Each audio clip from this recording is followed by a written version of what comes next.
Diz assim a palavra do Senhor: eu dou graças ao meu Deus. Filipenses 1, verso 3 em diante. Filipenses capítulo 1, ação de graças do apóstolo Paulo em favor dos filipenses.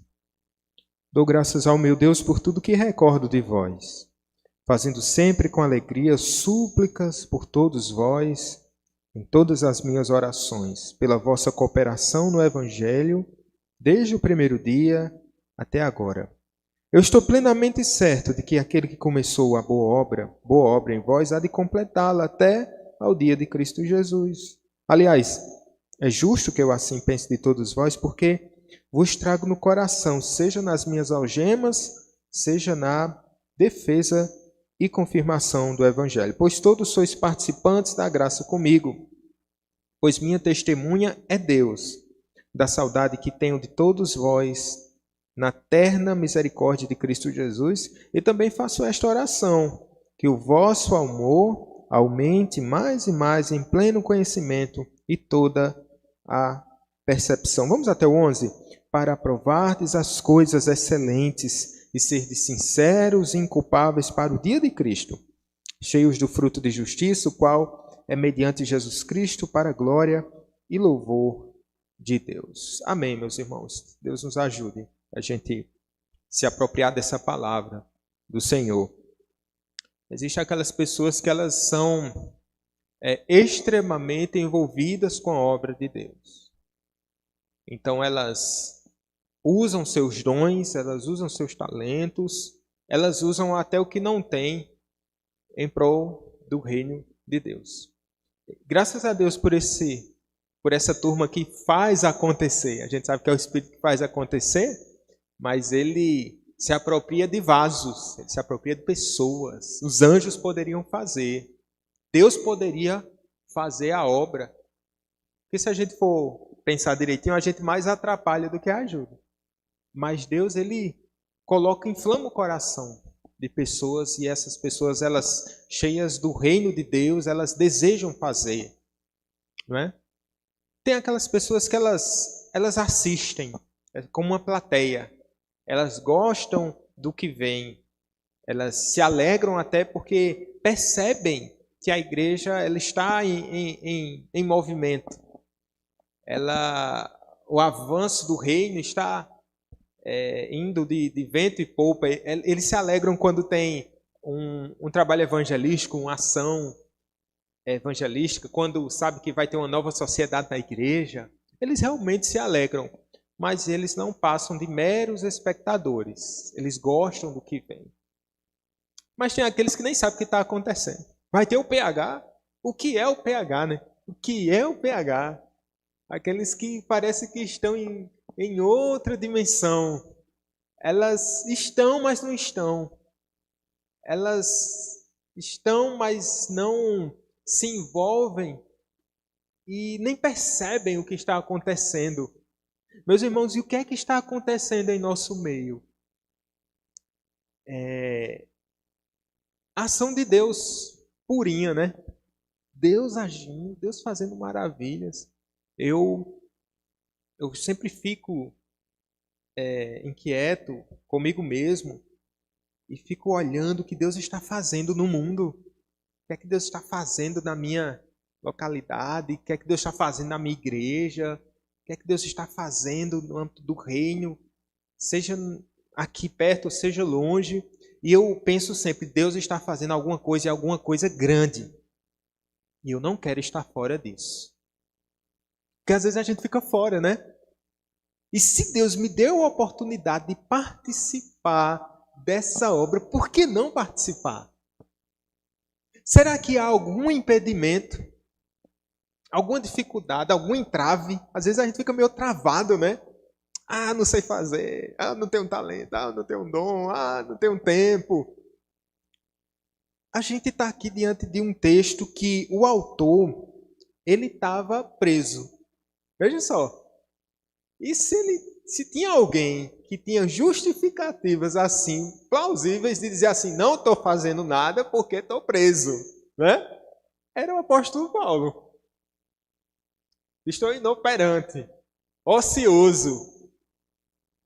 Mas não. O apóstolo, entre cadeias, ele foi participante do reino de Deus. Veja que ele escreveu 4 cartas. Deus guardou ele na prisão, na verdade, né? Deus inspirou seu servo. E aí ele escreve 4 cartas, né? Filipenses, Colossenses. Ele escreve Filemão também. E ele escreve Efésios, né? 4 cartas da prisão. E essa é uma das cartas. Isso nos ajuda a pensarmos um pouco no que estou fazendo, no que eu posso fazer. O público-alvo era quem? A igreja de Filipos. Filipos estava lá na Macedônia, uma igreja que o apóstolo tinha plantado, mas que há 10 anos não pisava mais lá, por causa das outras atribuições, né? Então ele plantou essa igreja por volta do ano 51, 52, e agora ele está preso em Roma, muito provavelmente já no início da década de 60, da era cristã. E aqui algumas coisas a gente pode pensar. Primeiro, ele está dando graças a Deus. Graças a Deus. Graças a Deus. Pelo que Deus tem feito. Ele está dando graças a Deus pela vida de outros irmãos. A gente também tem esse aspecto, né?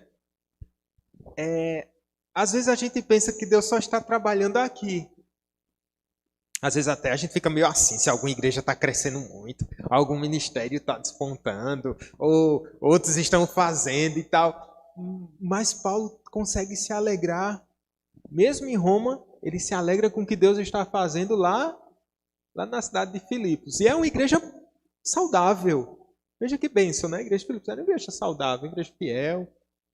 Tinha umas bronquinhas, a Saf deu um probleminha, Evode e Cinti que tiveram um desacerto lá.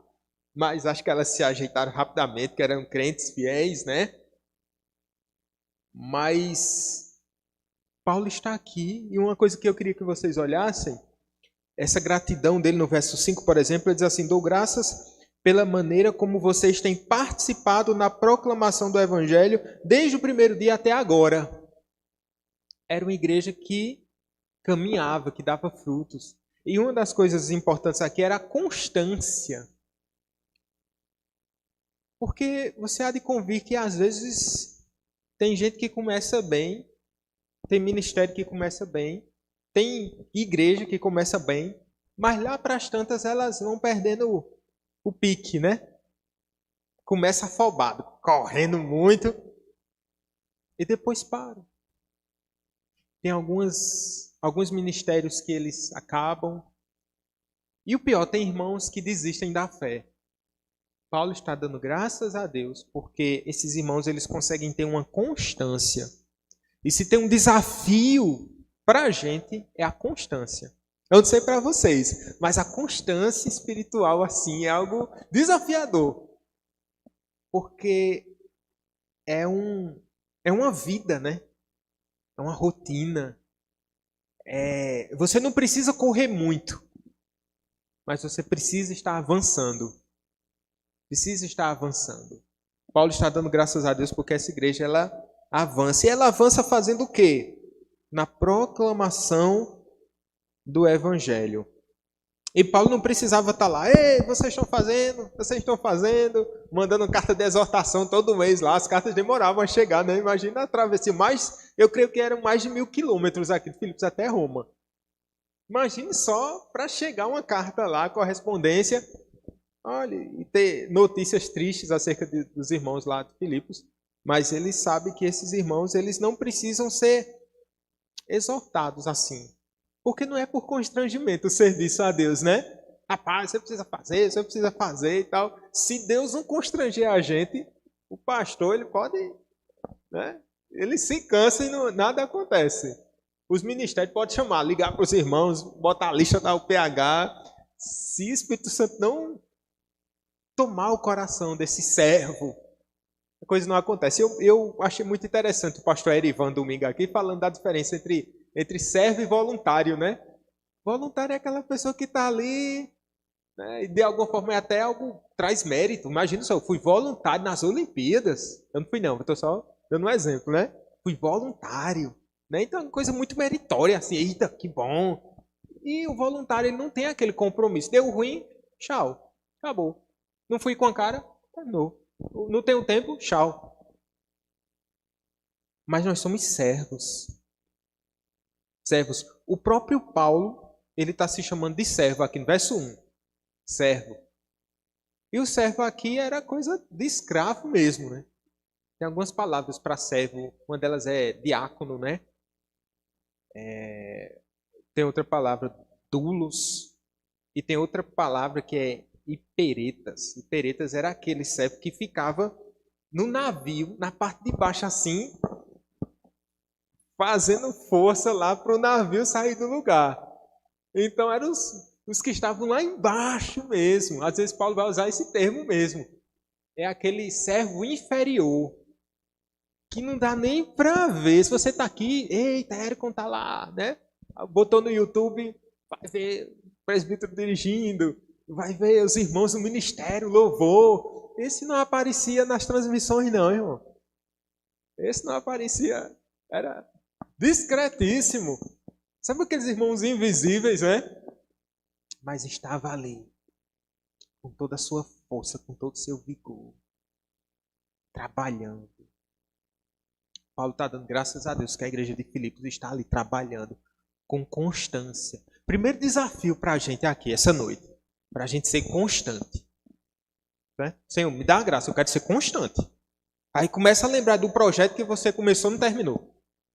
Ou o projeto que você pensou e não saiu do papel.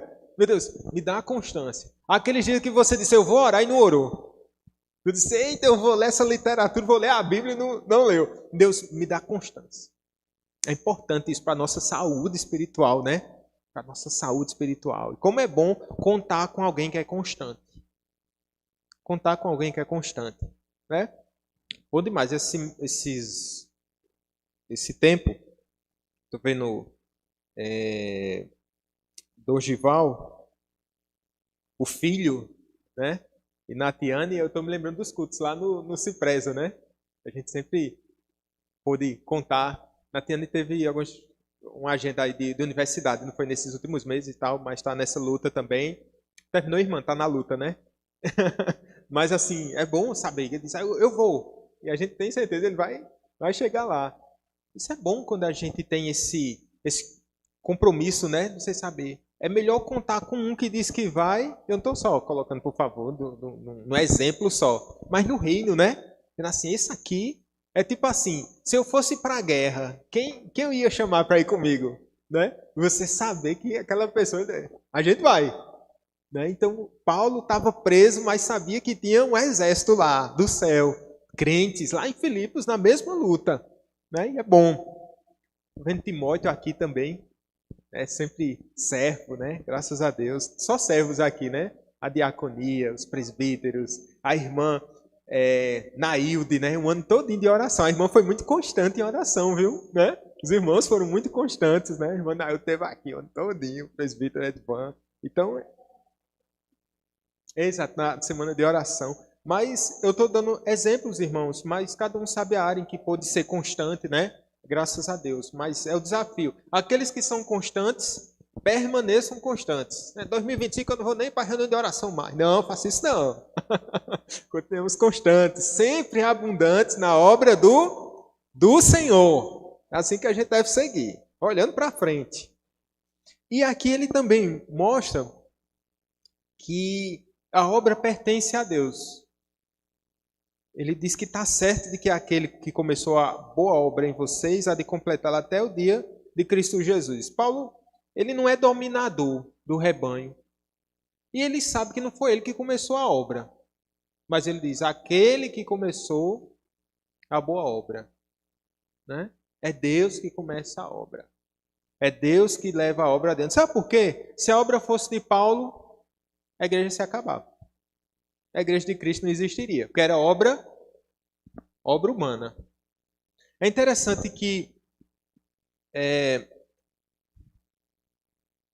no ano 40, entre 40 e 70 anos depois da morte de Paulo, teve um irmão chamado Policarpo de Esmirna.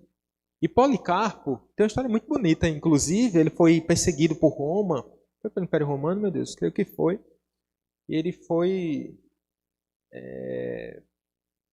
morto, né? Jogado numa fogueira e tal. Ele já tinha 84 anos. Aí ele foi instado a negar Jesus. E ele disse assim: hoje eu tenho 84 anos. Esse Jesus nunca me fez nenhum mal. Como é que eu posso negá-lo? Né? E enfrentou a morte, o martírio. Mas antes do martírio, ele escreveu uma carta. Sabe para quem? Para a igreja de Filipos. Carta bonita, pequenininha. Depois vocês podem até pesquisar lá. Carta de Policarpo aos Filipenses. E a igreja estava lá. Igreja atuante, igreja cheia de amor. Policarpo ele foi discípulo de João, do apóstolo João ainda. Porque o apóstolo João não morreu já há quase 100 anos, então eles foram contemporâneos ainda. Então, Filipenses estava lá firme. Veja, Paulo estava morto, entre aspas, estava com Cristo. O desejo dele aqui em Filipenses é estar com Cristo, né? Então já estava com Cristo. Mas a obra continuou. E aqui a gente pensa também nisso. A obra que Deus começou, Ele há de levar adiante. Né? Ele há de levar adiante. A obra em nossos filhos, Deus leva adiante. A obra na vida do cônjuge, Deus leva adiante. A obra na vida dessa igreja, Deus é que leva adiante. A gente não pode levar esse fardo, porque a gente precisa fazer essa distinção, né? O sofrer pela igreja é legítimo, porque a gente sofre por tudo. Por todos aqueles que a gente ama, a gente sofre. Né? O amor tudo sofre, lembra, né? 1 Coríntios 13, o amor tudo sofre, né? Mas a gente é um sofrimento cheio de fé. Assim, meu Deus, é o Senhor que faz não. Eu não consigo levar ninguém, eu não consigo nem me carregar, que dirá outros. Mas é o Senhor que leva essa obra adiante. É bom confiar nisso, Senhor, leva a tua obra adiante. Inclusive nós, né? Aquele que começou a boa obra em mim, há de completá-la até o dia de Cristo Jesus. Quando vai ser o dia de Cristo Jesus? Pode ser esse ano, viu? Pode ser 2025. Pode ser na próxima década. Eu não sei. Mas eu sei que aquele que começou a boa obra vai completar. E vai completar não é que nem obra do governo não, viu? Há alguns governos aí que deixa só o elefante branco. Ou deixa só a placa lá com os recursos e fica lá abandonado. Não! Deus, Ele termina a obra e fica perfeita. Perfeita. Nem olhos viram, nem ouvidos ouviram, nem jamais penetrou no coração humano. Aquele que Deus tem preparado. O Espírito sabe, né? O Espírito vai colocando gotas de eternidade, de revelação em nosso coração. Eu sei que vai ser bom, mas vai ser melhor do que eu estou pensando. Né? E aqui, meus irmãos, a gente pensa também que devemos desejar o crescimento espiritual. Aqui no verso 10, no verso 11, ele diz assim: cheios do fruto de justiça, o qual é mediante Jesus Cristo, para a glória e louvor de Deus. No verso 9 ele está fazendo uma oração, né? Que o vosso amor aumente mais e mais, em pleno conhecimento de toda a percepção, para aprovardes as coisas excelentes e serdes sinceros e inculpáveis para o dia de Cristo, cheios do fruto de justiça. Cheios do fruto de justiça. Meus irmãos, Deus, Ele não é um Deus medíocre. Ele não é um Deus medíocre. E Ele nem deseja que a gente viva uma vida espiritual rasa, né? Mas Ele deseja que a gente galgue e alcance a plenitude de varão perfeito. E quem é o varão perfeito? Cristo Jesus. Esse é o padrão. Se eu me nivelar com o irmão, eu posso pensar, né? O irmão sei lá, nem ora. Eu acho que aquele irmão nem ora. Acho que nem lê a Bíblia. Aí você olha de cima para baixo, né? Aí você, eu já tô bem. Se você olha para outro irmão, com a vida espiritual você, né? Pensa que a pessoa está bem espiritualmente e é bom termos irmãos que a gente pode olhar e pode vislumbrar que ele está em comunhão com o Senhor. É bom, isso é alegria, né?